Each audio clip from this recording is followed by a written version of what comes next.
In addition to nested documents, MongoDB also supports array values for fields. In this dataset, we can see an example of array in the sections field. For this example, it's going to be best if we look at the Documents tab in Compass. In this tab, we see not just a summary view of the schema for documents in a collection, but we can look at the actual documents our 100-year weather collection contains. Documents in this dataset contain measurements for a consistent set of meteorological readings. These include air temperature, pressure, wind, etc.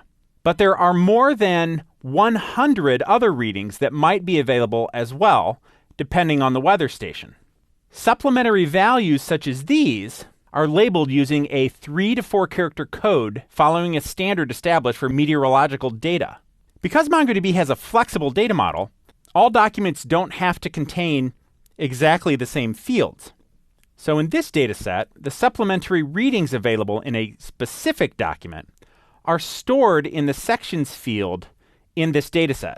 Since the available readings will vary from one document to the next, it makes sense to provide a summary list of what supplemental readings are available in a given document.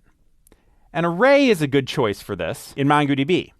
The MongoDB query language supports queries on array fields that make it easy for us to filter documents containing a particular set of supplementary fields.